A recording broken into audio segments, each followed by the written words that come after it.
विभिन्न मन्त्रालय मातहत रहने गरी सरकारद्वारा झण्डै 1000 राजपत्राङ्कित श्रेणीमा अस्थायी दरबन्दी स्वीकृत। प्रधानमन्त्रीलाई भारतीय बाह्य गुप्तचर संस्था रअका प्रमुख गोयलले नभेटेको सञ्चार मन्त्री बास्कोटाको दावी। नेपाली कांग्रेसको केन्द्रीय समिति बैठकमा 14औं महाधिवेशनको मितिबारे छलफल सुरु। पार्टी एकीकरण अन्तिम बिन्दुमा आइपुगेको नेकपा अध्यक्ष दाहालको भनाई। गृहमन्त्री थापाले संगठित सुन तस्करीको जालो ध्वस्त पारेको दावी गरेको 48 घण्टा पनि नबित्दै गोर्खाको धार्चेबाट 16 किलो सुन बरामद। तिब्बतबाट ल्याएको आशंकामा अनुसन्धान भइरहेको प्रहरीको भनाई। उत्तराखण्ड राज्यका 132 वटा गाउँमा 3 महिना यता एकजना पनि छोरीको जन्म नभएपछि भारत सरकारले अनुसन्धान गर्ने, लैङ्गिक असन्तुलन बढ्ने चिन्ता।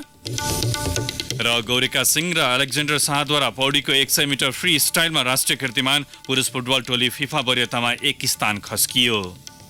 नमस्कार, कान्ति बिहारीबाट साथी प्रिन्स अनि तेजेन्द्रको समाचार अब विस्तारमा।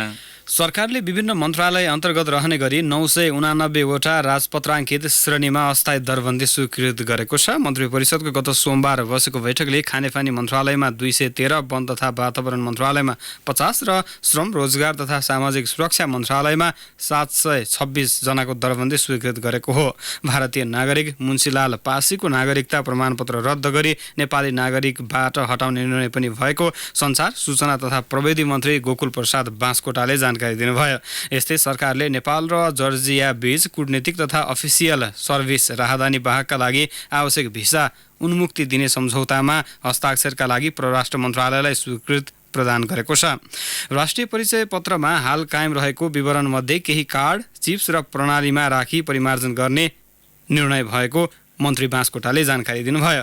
यस्तै काठमाडौँको बुढा नीलकण्ठ नगरपालिका वडा नम्बर 7 मा सरकारका नाममा रहेको 41 रोपनी 10 आना 3 पैसा जग्गा काठमाडौँ इन्स्टिच्युट अफ चाइल्ड हेल्थलाई लिजमा उपलब्ध गराउने निर्णय पनि मन्त्री परिषदले गरेको बास्कोटाले जानकारी दिनुभयो।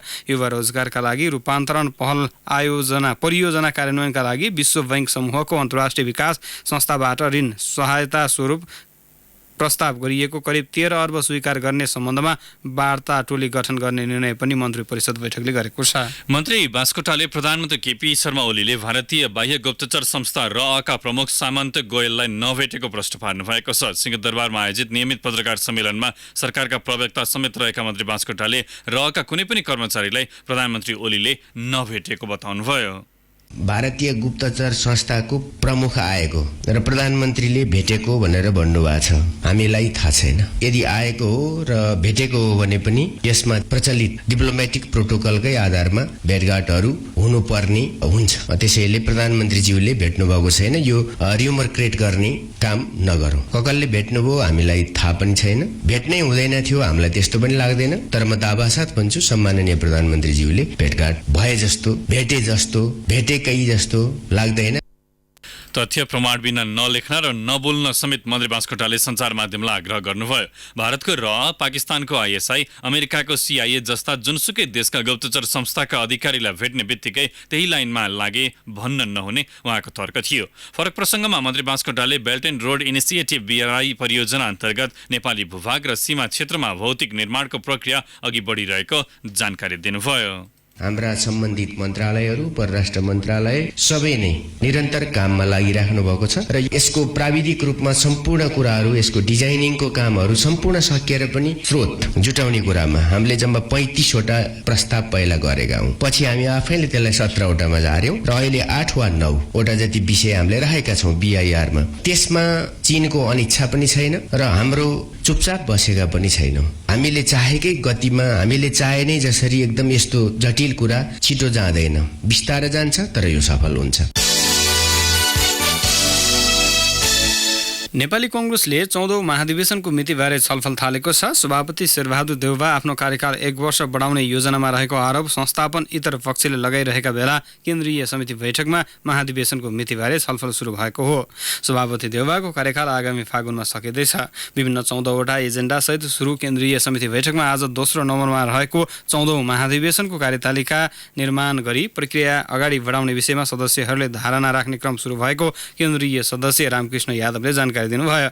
ललितपुरको सानेपा स्थित पार्टी मुख्यालयमा आज बोल्ने सदस्यले पार्टी एक भएर जानुपर्ने धारणा राख्दै महाधिवेशनको मितिलाई लिएर भने फरक धारणा राखेका थिए। संस्थापन इतर पक्षका सदस्यले महाधिवेशनको मिति 1 वर्षपछि सार्न नहुने बताउँदा संस्थापन पक्षधरले भने सङ्गठन विस्तार गरेर मात्र महाधिवेशनमा जान आवश्यक रहेको धारणा राखेका थिए। आज उपसभापति विमलेन्द्र निधि र विजय कुमार गसेदार तथा नेताहरू महेश आचार्य, मिनेन्द्र रिजाल, दिलेन्द्र बडु, नवीन्द्रराज जोशी, चन्द्र भण्डारी लगायतले बोल्नुभएको कांग्रेस कार्यालयले जनाएको छ। बैठकको अन्त्यमा संक्षिप्त धारणा राख्दै सभापति देउवाले आफूले महाधिवेशनको मिति 1 वर्ष पर सार्न नखोजेको स्पष्ट पार्दै सो विषयलाई लिएर अनर्गल प्रचार भएको दावी गर्नुभयो। यसअघि गत असार अन्तिम साता बसेको बैठकले पार्टीको नियमावली पारित गरेको थियो। कांग्रेस बैठक भोलि दिउँसो 1 बजे पुनः बस्नेछ। यसैबीच कांग्रेसले कञ्चनपुरकी किशोरी निर्मला पन्तको हत्या भएको 1 वर्ष पुग्दा समेत दोषी पत्ता लाग्न नसक्नु सरकारको नालायकीपन भएको आरोप लगाएको छ। प्रवक्ता विश्वप्रकाश शर्माले आज साँझ एक विज्ञप्ति जारी गरी निर्मलाको हत्या सम्बन्धमा सरकारका मन्त्रीहरूबाट आएका अभिव्यक्ति आपत्तिजनक भएको बताउनु भएको छ। विज्ञप्तिमा भनिएको छ, अपराध अनुसन्धानको दक्षताका दृष्टिले दक्षिण एसियामा अग्रपन्थीमा नाम आउने नेपाल प्रहरी यो प्रकरणमा असफल भयो या सरकारको नियतवश सफल हुन नदिएको हो। यो गम्भीर प्रश्न वर्ष दिन पुगिरहँदा पनि हामी उठाइरहेका छौँ। नेपाल कम्युनिस्ट पार्टी नेकपाको स्कुल विभागमा वरिष्ठ नेता झलनाथ खनालले पनि दावी गर्नुभएको छ। स्कुल विभागमा सचिवालय सदस्यहरू ईश्वर पोखरेल र नारायण काजी श्रेष्ठ तथा स्थायी समिति सदस्य घनश्याम भूषालको पनि दावी छ। यसअघि नीति तथा प्रशिक्षण विभागको नेतृत्व खनाललाई दिने शीर्ष तहमा सहमति भइसकेको बताइएको थियो। वरिष्ठताका हिसाबमा सो विभागको जिम्मेवारी खनाललाई दिए पोखरेल र श्रेष्ठलाई अन्य विभागको जिम्मेवारी दिन सहज हुने नेताहरूको बुझाइ छ। स्थायी समिति सदस्य भूषालले पनि पत्रकार सम्मेलन गर्दै सो विभागको नेतृत्व दावी गर्दै आउनु भएको छ। एउटै विभागमा 4 जनाको दावी भएपछि अध्यक्षद्वय केपी शर्मा ओली र पुष्पकमल दाहाललाई भने जिम्मेवारी बाँडफाँडमा समस्या देखिएको छ। 32 विभागको नेतृत्व भागबण्डाका क्रममा भने सो विभाग तत्कालीन एमाले लिएको थियो, तर प्रभावशाली सबै विभाग एमालेको भागमा परेको भन्दै तत्कालीन माओवादी केन्द्रका नेताले विवाद झिकेपछि समस्या पेचिलो बनेको हो। विवादका कारण आजका लागि बोलाइएको सचिवालय बैठक फेरि स्थगित भएको छ। यसैबीच नरबहादुर कर्मचारीको 6औं स्मृति दिवसको अवसरमा काठमाडौँमा आज आयोजित एक कार्यक्रममा अध्यक्ष दाहालले पार्टी एकीकरण अन्तिम बिन्दुमा आइपुगेको दावी गर्नुभयो। धेरै अप्ठ्यारा र घेराहरूलाई चिर्दै हामीले अब पार्टी एकताका माथिदेखि तलसम्मका सबै कार्यक्रमहरूको एउटा अन्तिम चरणमा त्यसलाई सफल पार्ने ठाउँमा आइपुगेका छौँ। हामी चाहन्छौँ यसै महिनाभित्र स्थायी समिति र केन्द्रीय समितिको बैठक बसेर भदौबाट हामी देशव्यापी अभियानमा जाने पार्टीका नीति योजना कार्यक्रमको बारेमा, सरकारका कामहरूको बारेमा जनतालाई अवगत गराउने, तिनलाई अझ प्रभावकारी बनाउनको लागि पहल लिने हाम्रो प्रयास निरन्तर अगाडि बढेको छ।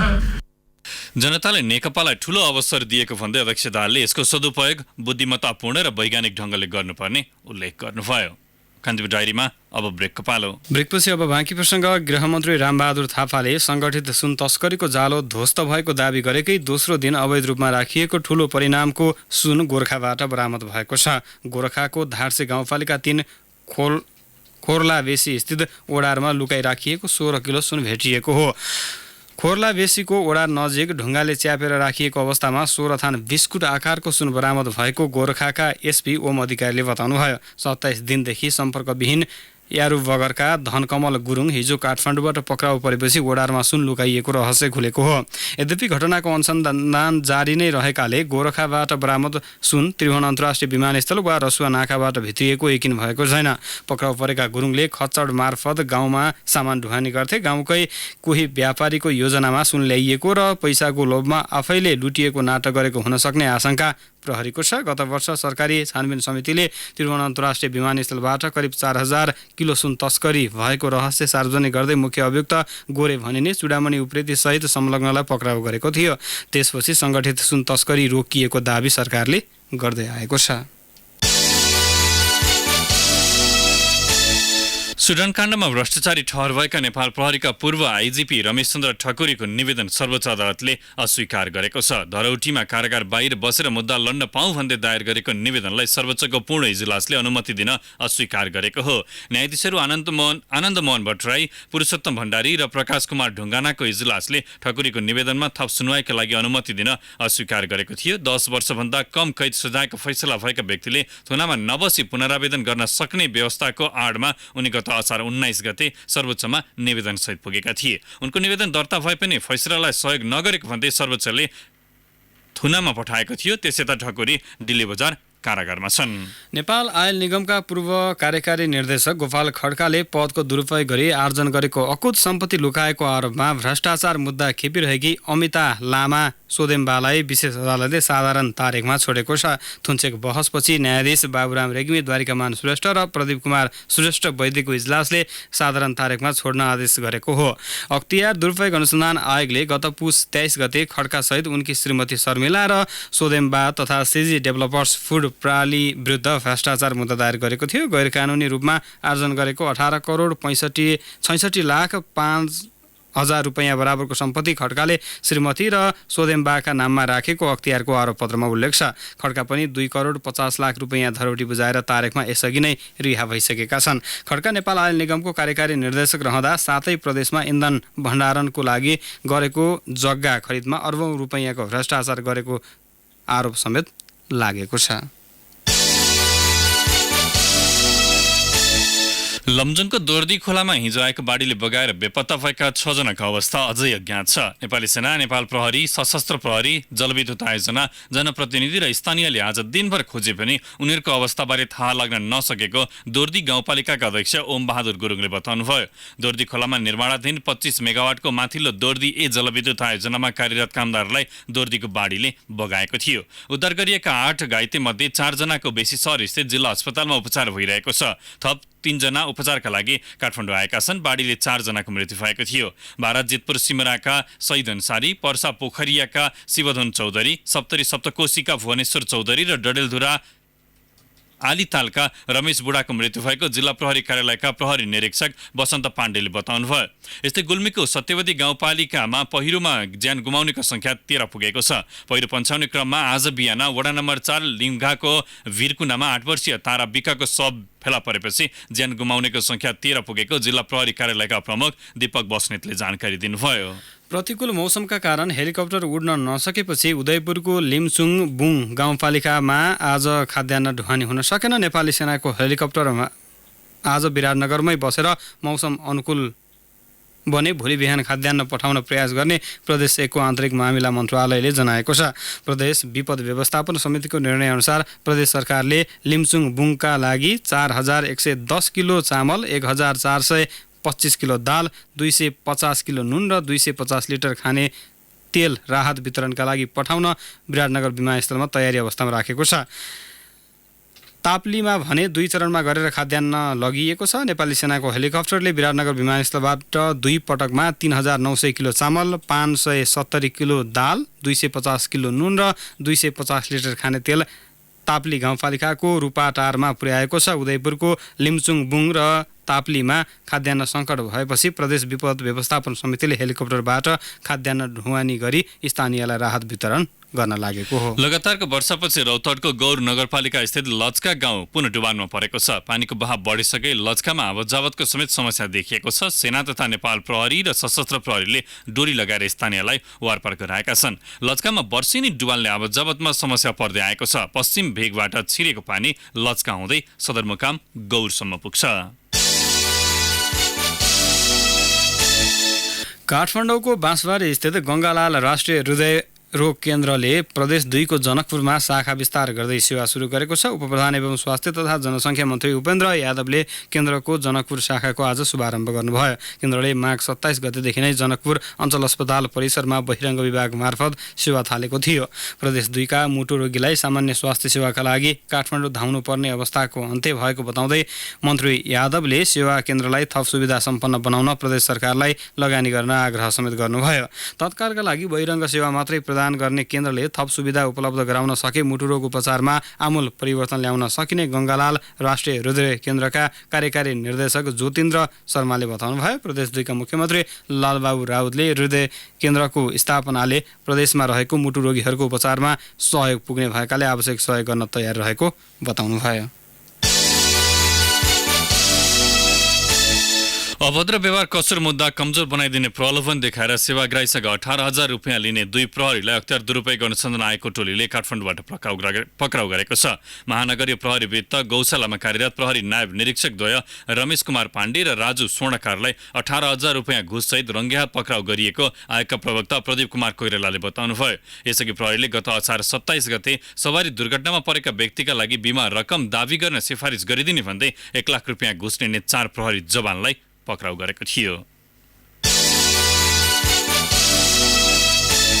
अब केही समाचार संक्षेपमा। पूर्व पश्चिम राजमार्ग अन्तर्गतको बुटवल नारायणगढ सडक खण्डका अधिकांश भाग भत्किएपछि जोखिमयुक्त भएको छ। राजमार्गको मुख्य बजार क्षेत्रमा ठूला ठूला खाल्डा बनेको 2 महिना बितिसक्दा पनि सडक कार्यालयले ध्यान नदिँदा दुर्घटनाको जोखिम बढेको हो। विभिन्न कारणले विद्यालयको पहुँच बाहिर रहेका पर्साका 601 किशोरी यस वर्ष विद्यालय भर्ना भएका छन्। नेपाल ग्रामीण पुनर्निर्माण संस्थाले विद्यालय जान छोडेका, कमजोर आर्थिक अवस्था भएका कारण विद्यालयको पहुँचमा पुग्न नसकेका किशोरीलाई किताब कापी थमाएको हो। र लोकसेवा परीक्षामा समावेशी तथा समानुपातिक आरक्षण कायम गरिनुपर्ने माग राख्दै विभिन्न जातीय सङ्घ संस्थाले आज धनकुटामा प्रदर्शन गरेका छन्। हुलाक टोल स्थित सुवाबोट चोकबाट सुरु गरिएको र्यालीले बजारका विभिन्न भागको परिक्रमापछि देब्रेबासमा रहेको लोकसेवा कार्यालय पुगेर घेराउ समेत गरे। कान्तिपुर डायरीमा अब जुम्ला डायरीको पालो। जुम्ला डायरीमा एलपी देवकोटाको नमस्कार। जुम्ला सदरमुकाम खलङ्गा अन्धकार भएको 11 दिन बितिसक्दा पनि सरकारले विद्युत सेवा आपूर्तिका लागि वास्ता गरेको छैन। भारतीय ठेकेदार कम्पनीको ढिलासुस्ती र लापरवाहीका कारण साना जलविद्युत उपभोक्ता समिति जुम्लाको विद्युत गृहमा रहेको टर्बाइन जडान कार्य गरे पनि मेसिन बिग्रिएपछि विद्युत सेवा अलपत्र परेको हो। 1 महिनाभित्र 2वटा नयाँ टर्बाइन जडान गरेर विद्युत सेवालाई प्रभावकारी बनाउने लक्ष्य राखिएको भए पनि अहिलेसम्म नयाँ मेसिनहरू राम्रोसँग सञ्चालनमा आउन सकेका छैनन्। नयाँ मेसिन बिग्रिएपछि जुम्लीवासी अँध्यारोमा बस्न बाध्य छन्। भारतीय पासी शुभकामना जेबीले विद्युत गृहमा रहेको टर्बाइनदेखि लिएर आवश्यक उपकरण जडान गर्ने जिम्मेवारी 2072 पुस महिनादेखि लिएको थियो।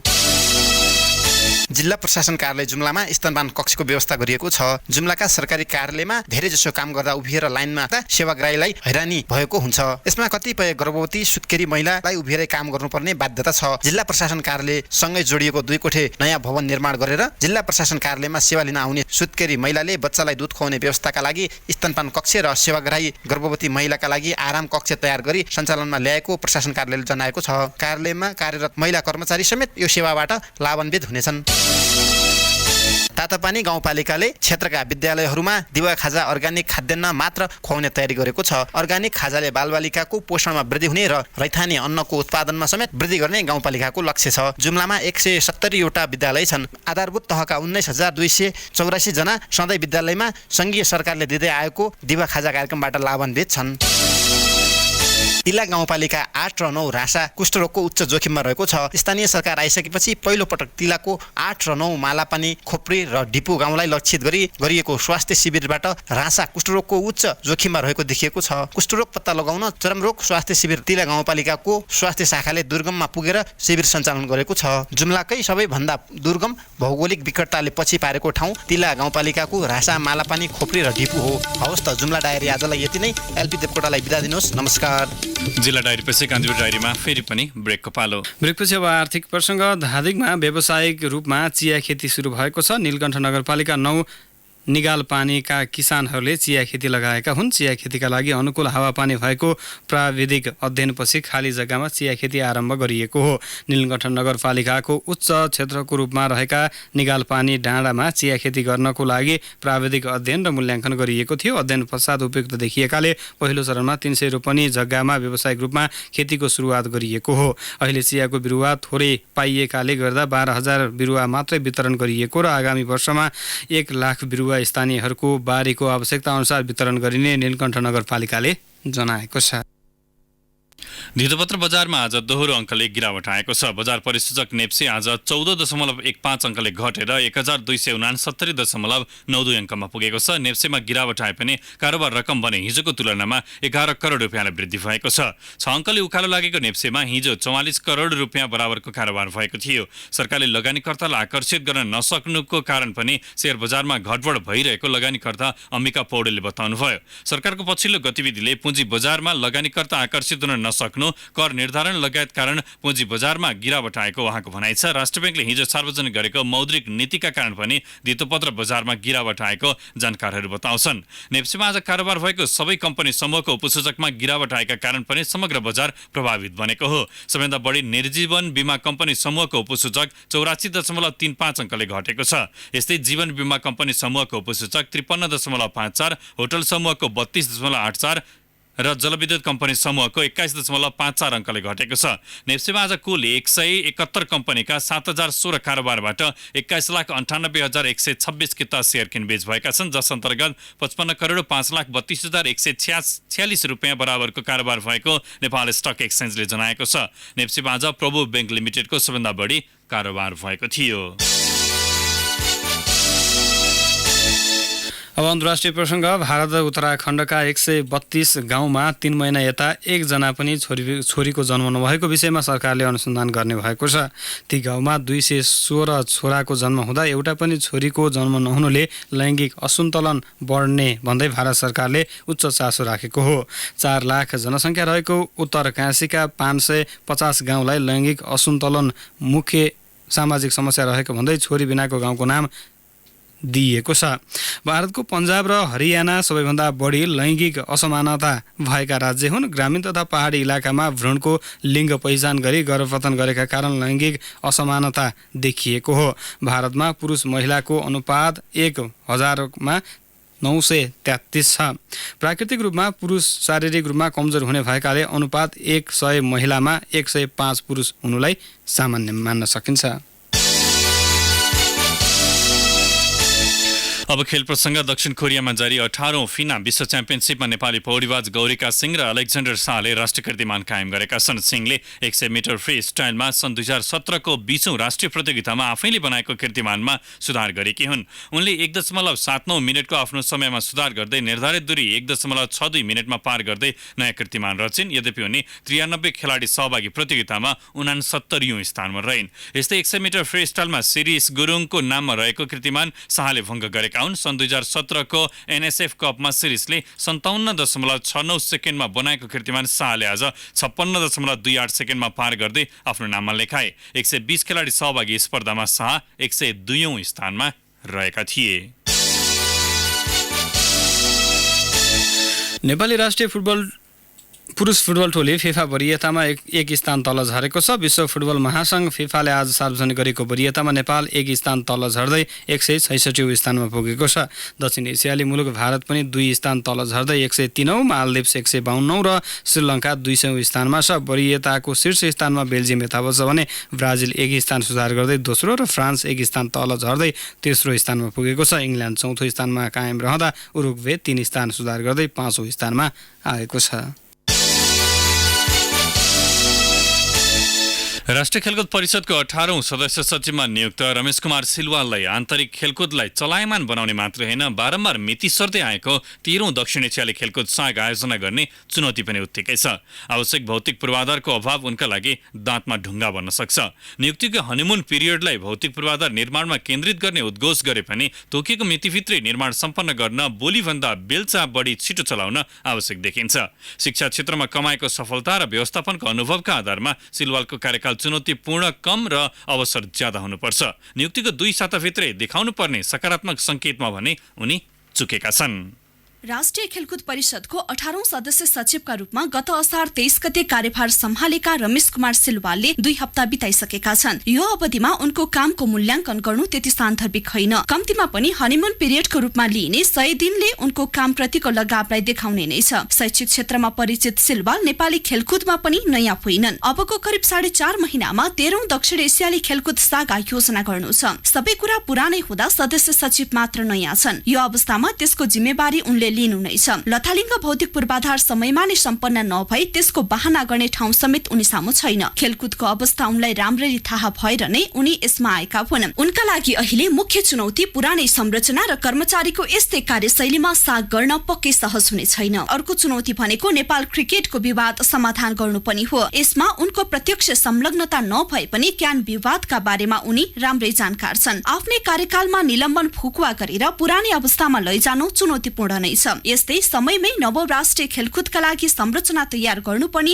उनका लागि चुनौतीपूर्ण छ। शपथ ग्रहणमा आफू जागिर खान आएको नभई केही गरेर देखाउने बताएका सिलवाल दिनहुँ 1-2 कार्यक्रममा पुगेकै हुन्छन्। उनी पछिल्लो 2 हप्ता औपचारिक कार्यक्रम र स्वागत सम्मानमा नै व्यस्त देखिएका छन्, जुन उनका लागि अहिले उचित होइन। रेडियो कान्तिपुरका लागि लक्ष्मी जीसी।